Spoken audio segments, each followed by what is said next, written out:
Hallo. Bugun biz sizlar bilan Wechsel prepositionen haqida gaplashamiz. Bu degani ham dativda ham akkuzativda keladigan predloglar. Masalan, auf ustida, in ichida, hinter orqasida, vor oldida va shunga o'xshash boshqa predloglar ham bor. Va ularning qanday qilib ikkita padejda kelishi haqida gaplashamiz. Birinchisi akkuzativda kelishi. Masalan, akkuzativ bu qayerga degan so'roqqa javob bo'ladi. Qayerga nimadir qo'yish. Masalan, va qo'yishda ham ikki xil fe'l ishlatiladi nemis tilida.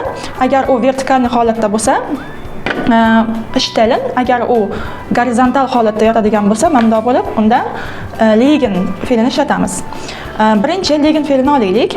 Ich lege den Marker auf die Tafel. Men markerni doskaning ustiga qo'yaman. Endi marker doskaning ustida bo'lgandan keyin marker doskaning ustida turibdi, ya'ni yotibdi deb qanaqa aytamiz? Der Marker liegt jetzt auf der Tafel. Endi bu wo degan savolga javob bo'ladi va bu dativda keladi. Keyingi fe'l bu stellen, ya'ni aytganimdek, agar vertikal holatda mamda qo'ysangiz, bu stellen bo'ladi va steht va u qayerda turibdi, bu steht fe'li bo'ladi. Masalan, akkuzativda wohin, qayerga qo'yish. Ich stelle den Bleistifthalter, ya'ni bu Bleistifthalter deyiladi. Ich stelle den Bleistifthalter auf die Tafel. Qalam qo'yadiganni doskaning ustiga qo'ydim.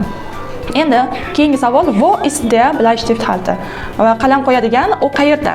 Bu doskaning ustida. Endi buni qanday aytamiz? Der Bleistifthalter ist auf der Tafel. Mana bu gap dativda bo'ldi, chunki bu gap wo degan savolga javob bo'ladi. Xuddi shunday boshqa predloglarni ham ishlatsangiz bo'ladi. Masalan, bu vor oldida. Ich lege den Marker vor die Tafel. Doskaning oldiga qo'yaman. Wo ist der Marker? Qayerda hozir marker? Der Marker liegt vor der Tafel. Doskaning oldida yotibdi.